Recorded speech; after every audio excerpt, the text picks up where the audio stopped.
এই যে বিচারপতির নামে কলঙ্ক, মানব জাতি হিসাবে একদম কুলাঙ্গার। এই যে মানিক, বিচারপতির নাম নিলাম এই কারণে, নাম নিয়েও গোনা হবে, কারণ এ মানুষের পর্যায়ে পড়ে না।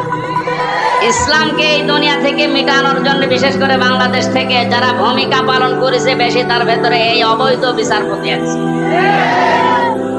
ওর কথাবার্তারা শুনলে শয়তান পর্যন্ত হাসে, বলে আল্লাহ তুমি আমারে শয়তান বানিয়েছো। এটা চোখে দেখোনি?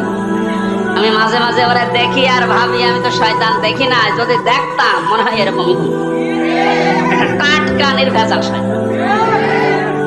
সুতরাং এরকম শয়তানের অনুসারী যারা আছেন, তরিন আফরোজ থেকে বহু শয়তানকে 15 বছর দেখলাম। এখন ইসলামের যে উর্বর ভূমি বাংলাদেশে হচ্ছে, চলছে, কায়েম হওয়ার পথে, বাধা দিতে আসলে কিন্তু বিকাল 5টার আগে কোনো ছাড় নেই। এটা তো গেল কামলাদের। আর যিনি জমির মালিক এই যে বসে আছে, উনি যদি এসে দেখে সব ধান নষ্ট করে ফেলেছে, এরপরে উনি কিছু বলছে না, তার মানে ওনার কোনো শক্তি নেই। বিশ্বাস করেন, মনে মনে চিন্তা করেন ওনার শক্তি নেই তা না, এখন হয়তো কিছু বলছে না, গোপনে ওনার কোনো কিছু আছে। যেদিন ধরবে ওইদিন বাপ বলার সময় দেবে না, যেটা আমার আল্লাহ এখন মালিক হিসাবে করছে। তোমার রবের ধরা বড় শক্ত ধরা, নৌকায় উঠে পালাতে গিয়েও পারবে কি করে? কারণ ওরে তো আমরা ধরি নাই, ধরেছে কে? এদের কারণে হাজারে অবৈধ আইন মন্ত্রীর কারণে হাজার হাজার মানুষ আইনের এই জায়গায়, ন্যায় বিচারের জায়গায় অবিচার পেয়েছে বেশি। তার বাস্তব প্রমাণ আমি নিজে না, সিএমএম কোর্ট, জজ কোর্ট, হাইকোর্ট মিলিয়ে আমার মামলা কতবার তুলেছে। এই যে আমার মামা বসে আছে, আমার শ্বশুর, আমার চাচা ছিল ঢাকায়, বাবা তো ওগুলো বোঝে না ভালো, রাত দিন দৌড় চাকরি করে বেটা, এরপরও রাত দিন এখানে ওখানে উকিল ধরে করবে কি? কারণ যারাই ধরবে, যত বড় উকিল ধরুক, আর এক উকিল তো বসে আছে ওখান থেকে, যতক্ষণ সিগন্যাল না পাবে আমার নাকি বের হওয়ার কোনো একটা বিচার হইলো। আর প্রতিদিন টিভির সামনে এসে সন্তানদের নাকি লেকচার দিচ্ছে যে আমরা ন্যায় বিচার কায়েম করে ছেড়ে দিয়েছি। এই ন্যায় বিচার। আমার মতো মূল্য চুরির মামলায় যদি 30-32 বার হাইকোর্টে মামলা ওইটা জামিন না দেয়, কিসের ন্যায় বিচার? যেটা এখন সব পরিষ্কার হয়ে গেছে। 15 বছরে কোনো ন্যায় বিচারে দেশে কায়েম হয়নি, পুরাটা হয়েছে অবিচার। আল্লাহ যেটা নিজে এখন ধরেছে। এই জন্য সাবধান, আল্লাহ এমনি কিছু বলছে না। অনেকে মনে করছে কই এত কিছু করে কিছু হয় না, এখন কিছু টের পাচ্ছে। আলেমদের মাথায় দড়ি দিয়ে ছাগলের মতো, গরুর মতো যখন টেনে নিয়ে যেত ওই কোর্টে, বারান্দায় দাঁড়িয়ে অনেক শয়তান দেখলাম হাসতেছে আর টিপ্পনি কাটতেছে। যে দেশে আর হুজুর নেই, আমির হামজা, মাওলানা মামুনুল হক এরে ধরলো, আর হুজুর নেই দেশে, তাদের কত সুন্দর সুন্দর কথা, ফেরেশতার মতো কথা বলে, আর এরা উঠলে শুধু রাজনীতি করে। ধরেছে ঠিকই হয়েছে। তখন আপনি টের পাচ্ছেন কি হচ্ছে? 10 দিন আগে যে লোকটা আইন পুরা চালাতো, সেই লোকটার পক্ষে একটা উকিল পর্যন্ত এখন দাঁড়াতে রাজি। এইটাই আল্লাহর ধরা। এটা কার ধরা? এই জন্য জমিনের মালিক যিনি, উনি যদি ধরে, বাপ বলার কিন্তু সময় পাবে না। আমরা এখন এই আয়াতটা আল্লাহকে বলছি, আল্লাহ তুমি আমাদেরকে দেখাও যে দলে দলে মানুষ ইসলামে প্রবেশ করছে, এটা যেন আমরা দেখতে পাই, চরম চোখে দেখতেছি, এটা যেন আরো বৃদ্ধি বাড়ে। জোরে বলেন আমিন। কারণ জমিনে বহু মানুষ এতে 52-53 বছর চালিয়েছে, আমরা দেখলাম না? বাবা চালিয়েছিল, স্বামী চালিয়েছিল, চাচা চালিয়েছিল, বউ চালিয়েছে, ভাবি চালিয়েছে। এক কথা বলছেন না? কিন্তু কোরআন দিয়ে চললে দেশটা কেমন দেখা যায়, এটা এখনো আমরা দেখি নাই। এখন আমরা সবাই একমত, দলমত আর নেই। কোরআন দিয়ে এই দেশ চললে কেমন দেখা যায়, ওইটা আমরা এই চোখে দেখতে চাই। কারা কারা দেখতে রাজি আছেন দেখি? লিল্লাহি তাকবীর।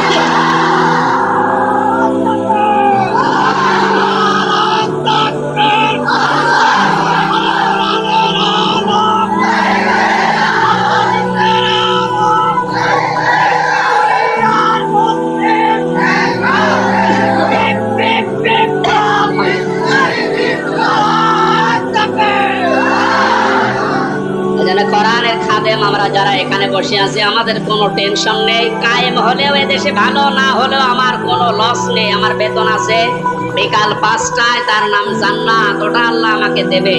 কারণ বিকাল 5টা পর্যন্ত জমিটা একটু দেখে শুনে রাখতে পারলে উনি যেমন বেতন দেবে, আল্লাহ আমাদেরকে জমিনে কাজ করার জন্য বেতন দিতে পারে না। ওই বেতন পাওয়ার আশায় আছে। কিয়ামতের ভয়াবহতার কথা আজকের তেলাওয়াতকৃত আয়াতগুলোতে ছিল, যেটা আমরা বলেছিলাম 1 ঘন্টা, এই জন্য খুব তাড়াতাড়ি করছি, সামারাইজ করছি। আল্লাহ রাব্বুল আলামিন সূরা হাক্কাত 52টা আয়াত দিয়েছেন। কিয়ামতের যে ভয়াবহ দৃশ্য, এগুলো আল্লাহ তুলে ধরেছেন প্রথম থেকে। পুরাটা তাফসীর করতে গেলে অনেক সময় লাগবে। সামনে আরো 2টা মাহফিলে এলাকায় আছে, আমরা ওখানে ধারাবাহিকভাবে বলবো ইনশাআল্লাহ। আজকে খুব কম সময় নিচ্ছি। হাক্কাতের 19 থেকে শুরু করে যতটুকু পারা যায়।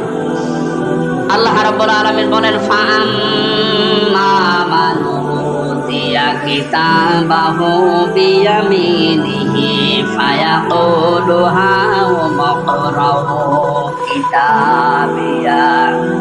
কিছু তথ্য আছে নতুন আলেমরা যারা, জ্ঞানী মানুষ যারা, ভালো করে শুনবেন। আল্লাহ পাক বলেন, কিয়ামতের কঠিন ময়দানে যেদিন বিচার শুরু হবে, ফাকাইফা তাত্তাকুনা ইন কাফারতুম ইয়াওমা ইয়াজআলুল ওয়িলদানা শিবা। এত কঠিন ভয়ঙ্কর সালসালা অবস্থা তৈরি করব, যুবক মানুষ বুড়ো হয়ে যাবে।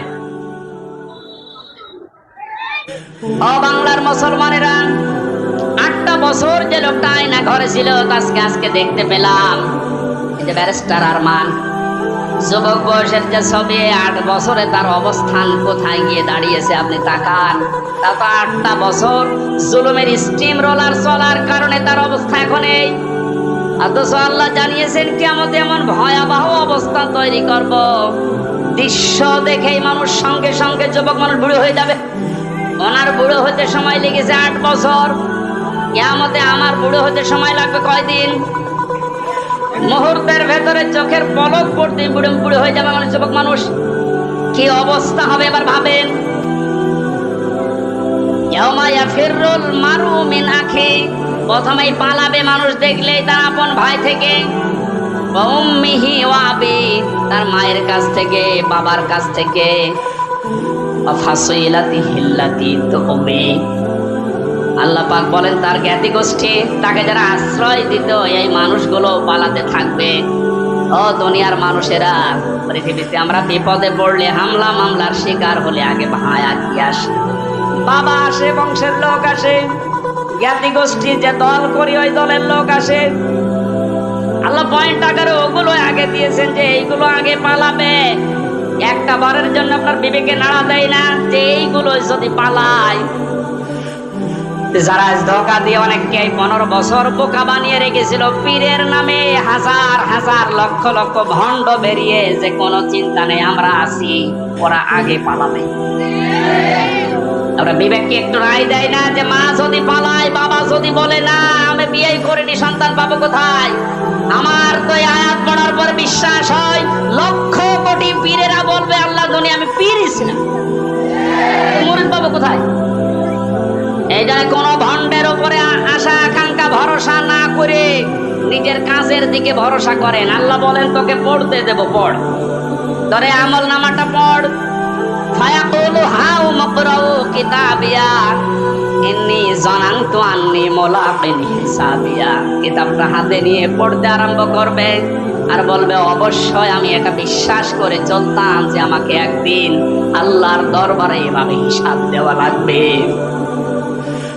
শুধু এই আয়াতটাই মানুষের জীবন পরিবর্তন করে দিতে পারে। কষ্ট হচ্ছে আপনাদের?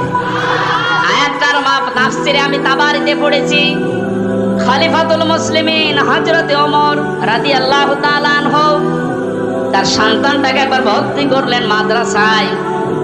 হোসাইন রাদিয়াল্লাহু তাআলা আনহু ওই সময় প্রধান বিচারপতি হযরত আলীর সন্তান। তিনিও মাদ্রাসায় পড়তে বলে কলম ফেলে দিচ্ছিলেন, বলে তুলে দাও তুলে দাও তুলে দাও। 3 বার তুলে দেওয়ার পরে প্রধান মন্ত্রীর ছেলে এজন্য একটু রাগ হয়ে গেছে, ডাক দিয়ে বলে কলম ফেলে দিতে বলো, বারবার আমারে তুলতে বলো, আমি খাদেম তোমার চাকর।